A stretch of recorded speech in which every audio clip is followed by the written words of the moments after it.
ठीक है, आज हम बात करेंगे यूनिट 5 के इम्पॉर्टेंट क्वेश्चंस की, किस प्रकार के क्वेश्चंस आ सकते हैं। यूनिट 4 यूनिट की बात करेंगे कि कौन से क्वेश्चंस आ सकते हैं। Explain function of DNA and RNA, write a note on DNA replication, explain biosynthesis of purine and pyrimidine, write a short note on genetic code, write a short note on translation and transcription. तो हम बात करेंगे सबसे पहले function of DNA and RNA. Function of DNA और RNA क्या function करता है। DNA stores genetic information as a codon. Codon के रूप में जो डीएनए है जेनेटिक इन्फॉर्मेशन स्टोर करता है और क्या करता है, उसी जेनेटिक इन्फॉर्मेशन को आरएनए तक ट्रांसफ़र करता है। तो क्या है, DNA stores genetic information as an codon and transfers the genetic information into RNA. RNA code for amino acid. RNA codes for amino acid that carry out the cell function. क्या करता है RNA, क्या करता है, code होता है किसके लिए, अमीनो एसिड के लिए, प्रोटीन सिंथेसिस के लिए, और ये क्या करता है, carry out the cell. The protein affect the functioning of the nucleic acid by binding with DNA and or RNA, which control the gene expression in the both the process or RNA synthesis, transcription and protein synthesis, translation। क्या होता है, nucleic acid bind करता है क्या, the protein affect the functioning of nucleic acid. जो protein होती है, जो सिंथेसिस होती है प्रोटीन की, वो अफेक्ट करती है न्यूक्लिक एसिड को by binding with the DNA और RNA which control the genetic information. और जो प्रोटीन सिंथेसाइज होती है वो क्या करती है, डीएनए से बाइंड होती है, और डीएनए और आरएनए क्या करते हैं, जीन एक्सप्रेशन को कंट्रोल करते हैं। यानी कि आने वाली जनरेशन में कैसे करेक्टर आएगा वो किस पे डिपेंड करेगा, डीएनए पे। नेक्स्ट है write a note on the DNA replication. DNA replication पे नोट लिखना है। DNA replication is the process by which genome DNA is copied in the cell. क्या है रेप्लिकेशन, डीएनए अपने जैसा ही दूसरा डीएनए बनाना क्या कहलाता है, DNA replication. Before a cell divide it must first copy its entire genome so that each resulting daughter cell end up the its own complete genome। क्या करता है, डीएनए रेप्लिकेशन करता है, अपने जैसा डीएनए बनाता है और वही डीएनए डॉटर सेल में जाता है। DNA replication double helix is unbound. सबसे पहले होता क्या है प्रोसेस में, डीएनए आपको पता है स्पाइरल की तरह एक दूसरे पे लिपटे रहते हैं दोनों स्ट्रैंड जो होते हैं, और क्या करते हैं, दोनों स्ट्रैंड की बॉन्डिंग टूटती है और दोनों सेपरेट होते हैं, ठीक है। और जो दोनों स्ट्रैंड धागे जैसी संरचना होती है डीएनए की, और दोनों स्ट्रैंड क्या होते हैं, सेपरेट होते हैं, और हर एक टेम्पलेट जो हर एक थ्रेड जो अलग होता है वो क्या करता है, टेम्पलेट की तरह काम करता है, रेप्लिकेटिंग और न्यू डीएनए, यानी कि बेस का काम करता है दूसरा डीएनए बनने के लिए। Free nucleotides are matched to synthesize the new partner strand into the new double helical vector. और ये डायग्राम जो है दिया गया है इस तरह से। सबसे पहले अनकॉइलिंग होती है, देखिए एक नीला है एक रेड है, यहाँ पे एक नीला है, ये पहले अनबाउंड हुआ, फिर इसने जो रेड वाला है यहाँ बेस जैसा काम करेगा, इसी तरह से रेड वाला जो है बेस की तरह काम करेगा, और नया जो है ब्लू वाला है वो नया बनेगा। इसी तरह से यहाँ पे जो नीला वाला है वो बेस की तरह काम करेगा और नया वाला बनेगा। और सबसे पहले क्या होता है कि अनबाइंडिंग होती है, ये जो बॉन्ड बने हुए डीएनए में ये ओपन होते हैं।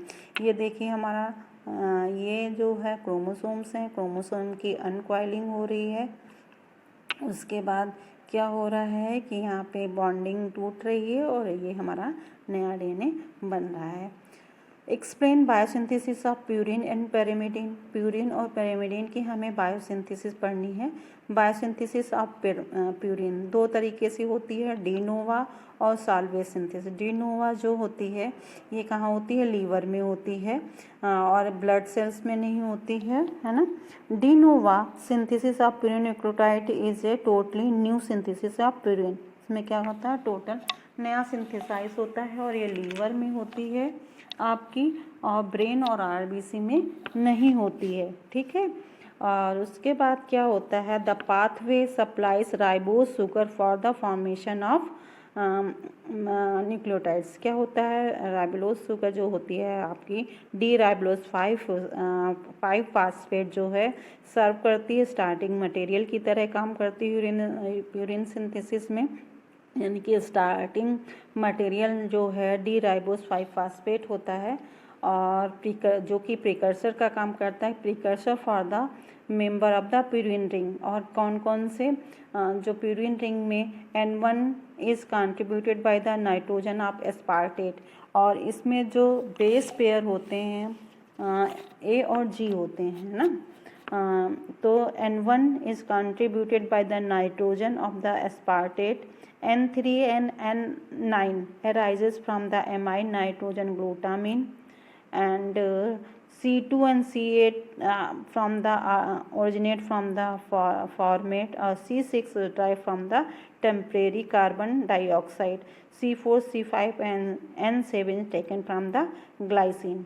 तो ये अमीनो एसिड हैं डिफरेंट वहाँ से आता है। ये देखिए जो उन्होंने 1 2 3 4 5 ये कार्बन है, कौन सा कार्बन कहाँ से आ रहा है, जैसे उन्होंने कहा CO2 से 6 नंबर की कार्बन आती है, इसी तरह से N1 कहाँ से आता है, स्पार्टेट से, C2 कहाँ से आता है, फॉर्मेट से, और आपका जो N है 3 और 9 कहाँ से आता है, एमाइडो एन ऑफ ग्लूटामिन से आता है, C फॉर्मेट से आता है। इसी तरह से आपका जो 7 नंबर है N का वो कहाँ से आता है, ग्लाइसिन से। तो डिफरेंट जो कार्बन है या नाइट्रोजन है वो डिफरेंट अमीनो एसिड से आते हैं।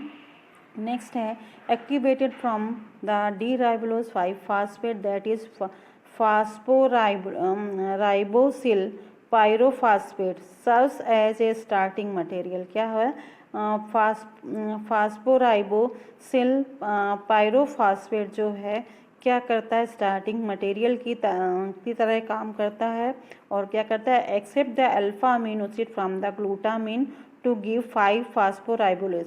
आपको बताया था कि क्या होता है, अमीनो एसिड से ग्लूटामिन से क्या मिलता है हमें, कार्बन जो है alpha amino group of the glutamine give 5 phosphoribosylamine. Next है, ये देखिए फ्लो डायग्राम बना हुआ है कि कहाँ से क्या आता है। तो सबसे पहले आपको उन्होंने बताया है कि ये 5 फास्फोराइबोसिल पायरोफास्फेट से क्या बनता है, 5 फास्फोराइबोसिल राइबोसिलामीन बनता है, और इसमें क्या होता है, ग्लूटामिन से ग्लूटामिन बनता है, और नेक्स्ट स्टेप पे ग्लाइसिन पार्टिसिपेट करता है, एटीपी कंज्यूम होती है, ग्लाइसिनामाइड न्यूक्लियोटाइड बनता है, उसके बाद फॉर्मुलेशन होता है, और उसके बाद फॉर्मिल ग्लाइसिनामाइड राइबोन्यूक्लियोटाइड बनता है, फिर उसके बाद फिर से ग्लूटामीन एटीपी काम करता है, जो ग्लूटामीन है ग्लूटामेट में और एटीपी में बनता है, और इसके बाद फॉर्मिल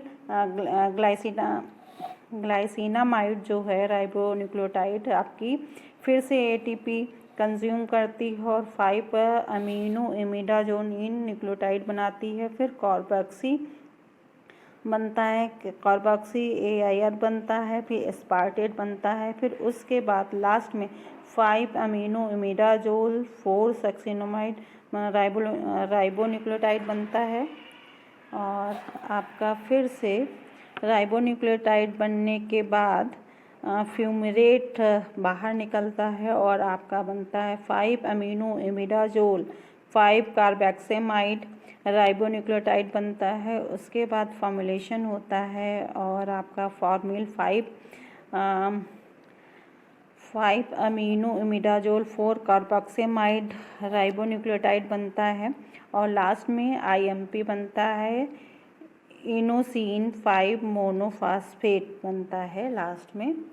तो इस तरह से हमारा प्यूरिन सिंथेसिस होती है।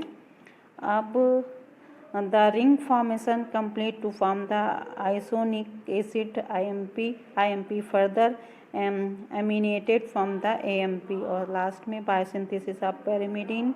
अब इसी तरह से pyrimidine की बायोसिंथेसिस कैसे होती है। pyrimidine न्यूक्लियोसिंथेसाइज nucleotide biosynthesis takes place in different manner from that purine nucleotide.